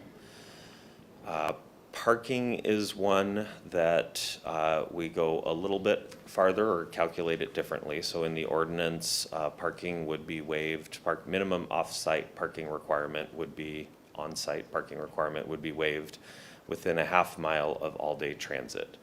In the state law, there is a 3-tiered parking requirement that starts with I believe it's a half mile from bus rapid transit, which is a higher level of service than the all-day transit. But then it also brings in lot size, I believe, and maximum parking requirement. So there's a few things like that that are either undefined in state law or on the margins. Okay, thank you. Any other questions or comments before we go to public comment? Angie, who do we have signed up for public comment? So we'll start with the one individual online. Dylan, if you could please unmute yourself, turn your camera on if possible. There you go. And I will start the timer in just a moment. When you see that, you can start. All right. Thank you, Mayor Franklin and members of the council. My name is Dylan Sluter. I'm the Snohomish County Manager, now the State Government Affairs Master Builders Association of King and Snohomish Counties. We rise today in support of the amendments for the ADU code.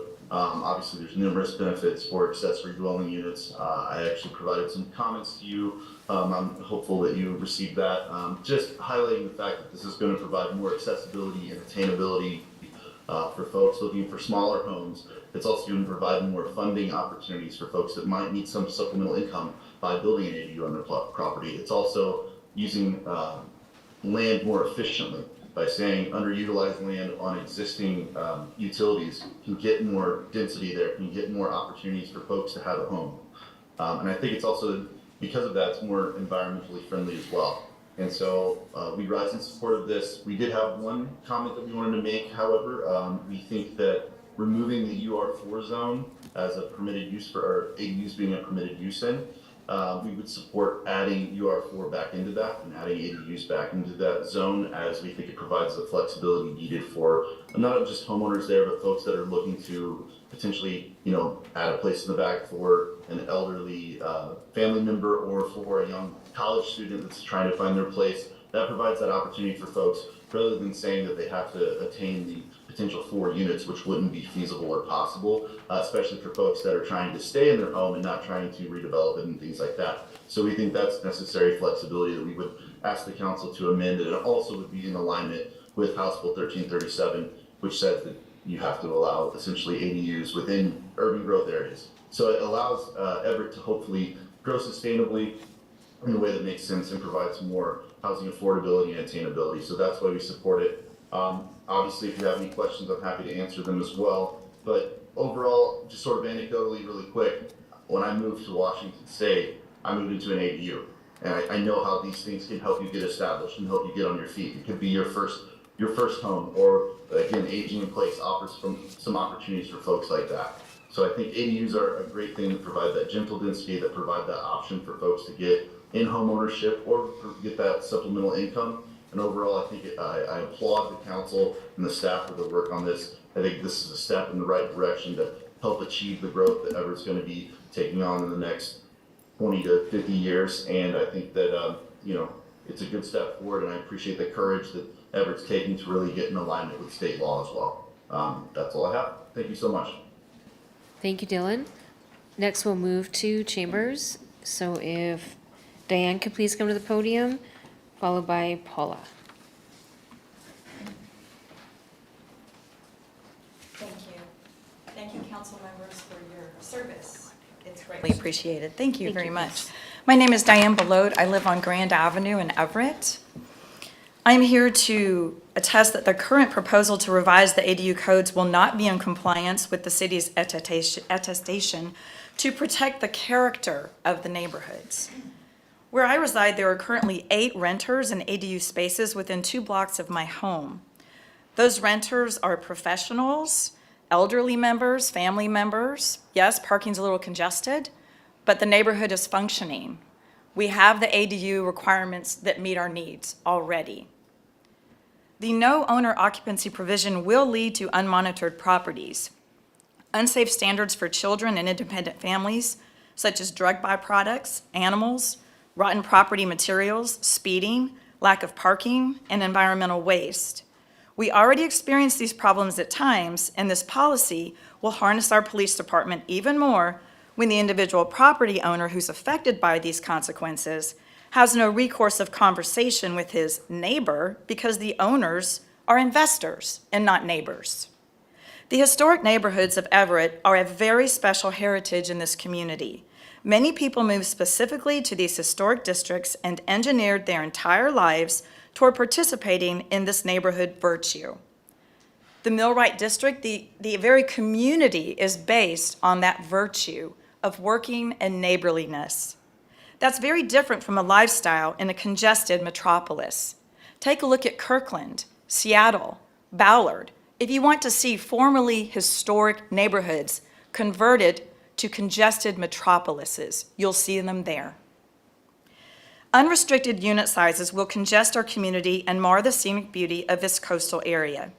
Think of the Arboretum and the draw of development at the waterfront district at this time. Commercial investors will take over our historic, peaceful, neighborly neighborhoods, as we've seen in other areas of this region. My family chose to come to Everett 7 years ago after investigating specific properties in Ballard, Kirkland, and Edmonds. We chose Everett for its neighborly feel and commitment to families, safe areas, and historic neighborhoods. I'd like to make a final comment about the members of my neighborhood. I live in the Northwest neighborhood, and when I participate in civic affairs, I often hear commentary about the residents of that neighborhood being different from residents of other neighborhoods in Everett.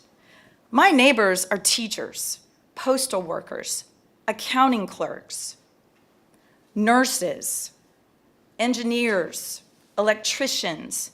We're working people who care about our community. Overloading our communities with ADUs is unfair to those of us who have committed our lifestyle choices to Everett. Thank you for your time. Thank you, Diane. Paula, please come to the podium, followed by Ismail.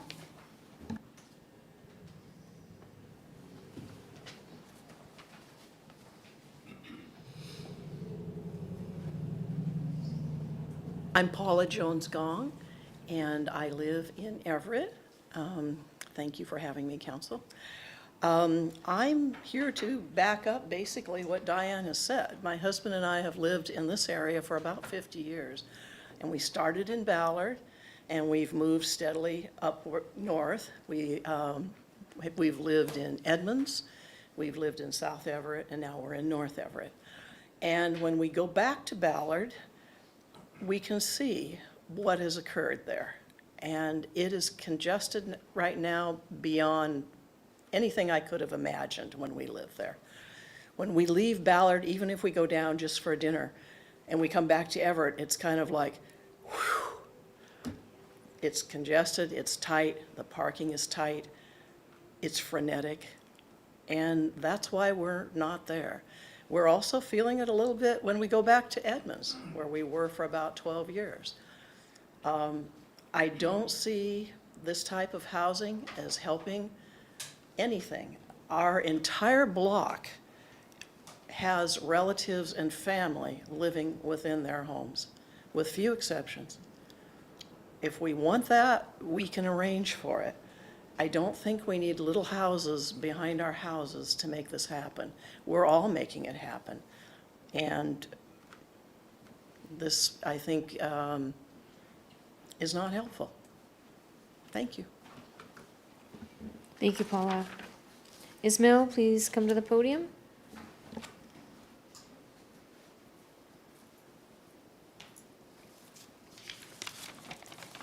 Council Member, President. My name is Ishmael Mohammed. I'm a small developer in Everett, highly invested. RCW 3670A 601N, I quote, authorize accessory dwelling units in one or more zoning districts in which they are currently prohibited. MU is the only zone where ADUs are currently prohibited in our city. I appreciate the extensive discussion the Planning Commission had about the changes to the ADU ordinance. One of the outcomes of the discussion and staff recommendation was to exclude UR4, B, LI1, and LI2 for ADUs. I want to bring it to the attention that this change is astronomical for myself and many other property owners in these zones. In my opinion, more research and discussion need to be carried out, and therefore this change needs to be remanded back to the Planning Commission before bringing it to the Council.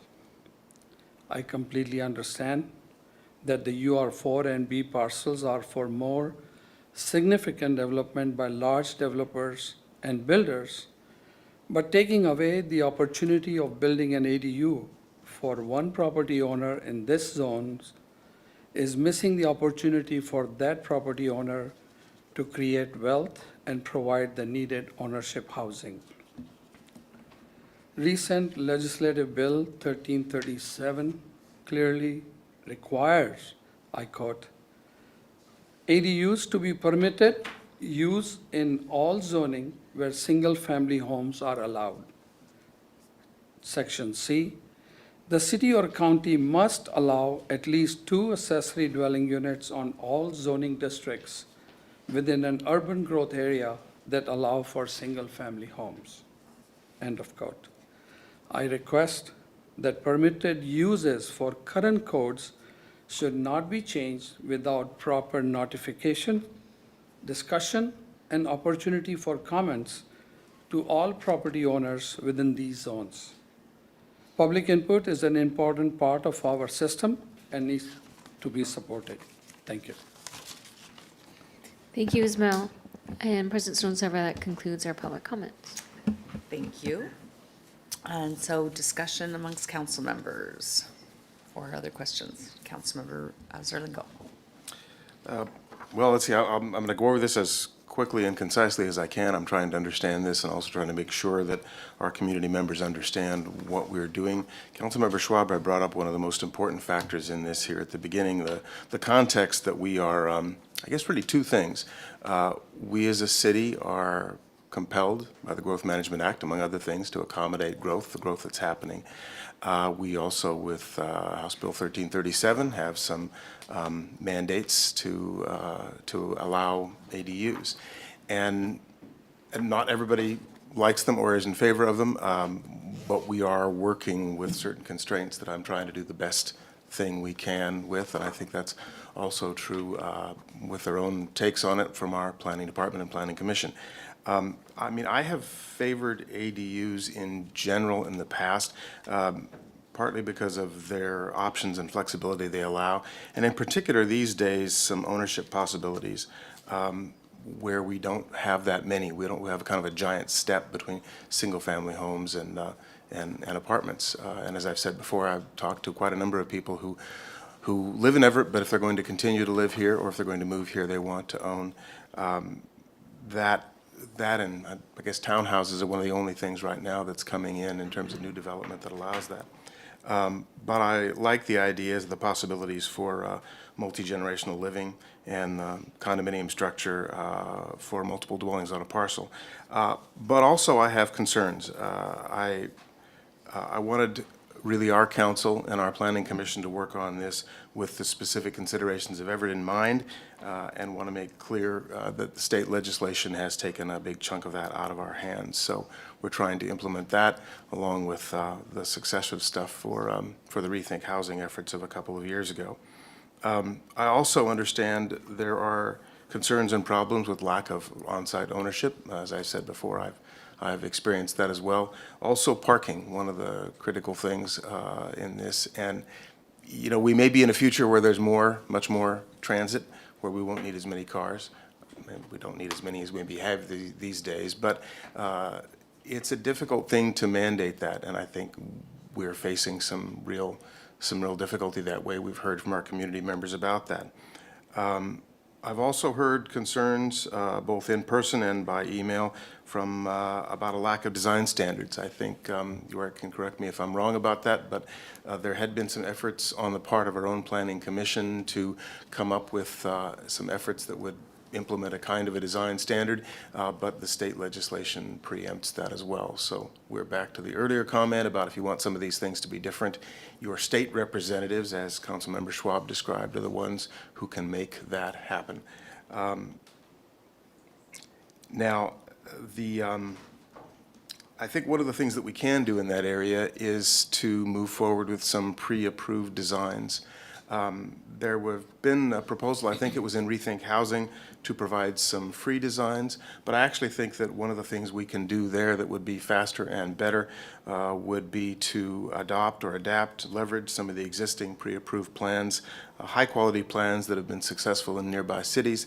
And in that sense, while we cannot have design standards, we can offer the incentive of pre-approved plans at a reasonable cost that will smooth the process and shorten the process and allow us then to have effectively some better designs, even if we don't have ironclad standards. And again, trying to be practical in this, and there are some things that I think we can investigate in terms of regulation and enforcement, bring to the built environment community to take what we have as constraints and mandates from the state and make those work as well as possible in our community. We aren't going to get the chance to kind of do that from the ground up without the state mandates, but that's what we've got. I try to be a practical person in this and mix my concerns and my enthusiasm for this, and hopefully we can do the best job possible. And then coming from some time back, I think it was in December or so, the Planning Commission's recommendations with respect to ADUs, where not from the Planning Department, but from the Planning Commission and a public comment, a recommendation to remove the UR4 zone as an applicable place for ADUs.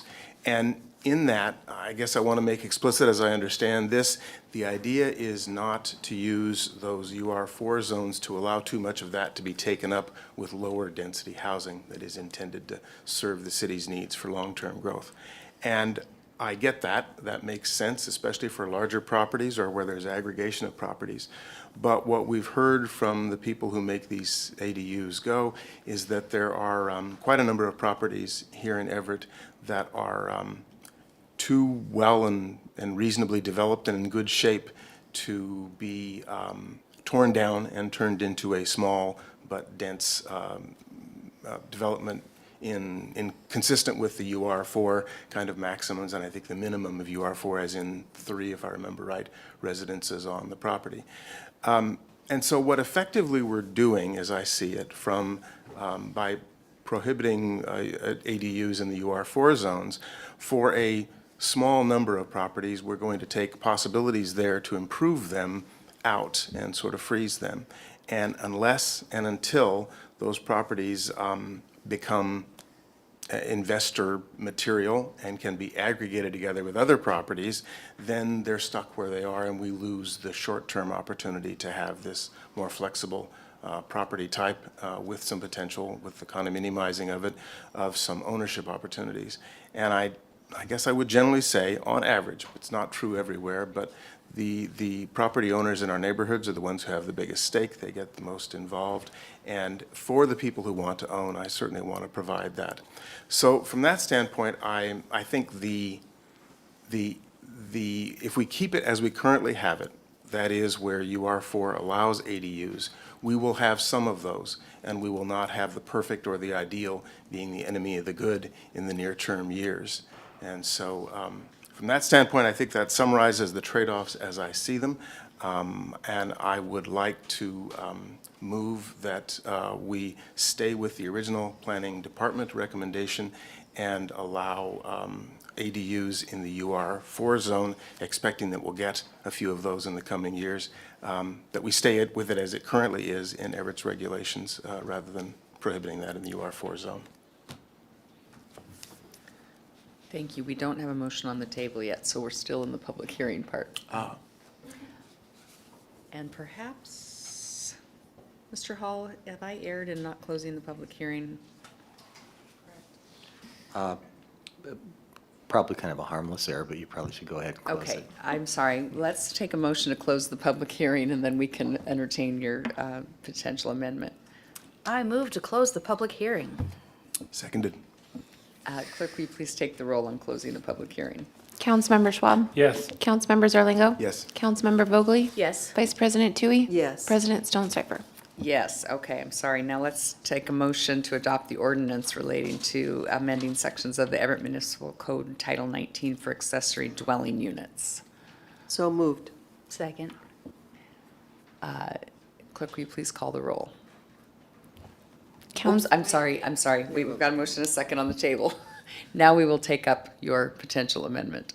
All right, then specifically, I have not rehearsed this, it's hard to condense it, but the motion is to keep the UR4 zone as an acceptable zone for ADUs in Everett, consistent with the existing regulations on ADUs, and to not implement the suggestion of the Planning Commission, the recommendation of the Planning Commission to remove UR4 as an acceptable zone for ADUs. Okay, thank you, and I'll take other questions or comments and speaking to this. I'll second it. We don't have the main motion on the table yet, so I'm not sure we'll Oh. do the amendment yet. We have a motion, and then he made a motion to amend. Okay, I'll second the amendment. thank you. Questions or comments on the amendment? Yeah, I do. Isn't, just reading through the law, isn't it going to be, is this something that the state's going to require in a couple of years? Is that, anyway, I mean, this coming anyway, is that right? That it be allowed in the UR4 zone? Yeah. I think we have the flexibility to do so or not. The state law requires accessory dwelling unit be allowed wherever we allow single-family dwelling units. Okay. Single-family dwellings are allowed in the UR4 zone, so that would suggest that it would be required to be allowed. However, we also have a minimum density of 3 units per development, which kind of means that single-family is not allowed in the UR4 zone. I would think that ambiguity or that is enough that we would have the flexibility to go either way. Okay, so for clarity, the state says we have, wherever there's a single family allowed, we're mandated to have 2 ADUs, right? Correct. Okay. I was just wondering, okay, so that I understand now about the UR4 now, thanks. Any other questions or comments on the motion to amend? One last thing. I am cognizant of the importance of the UR4 zone in accommodating the growth that we're going to need to accommodate.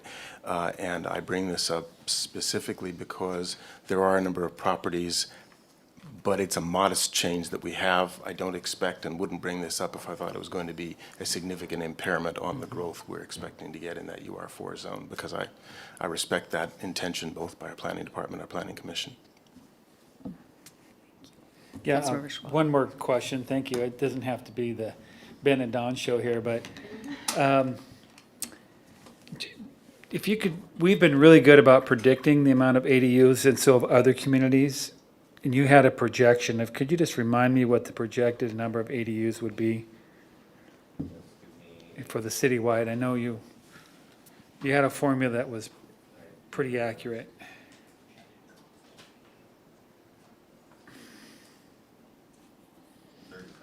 Mhm.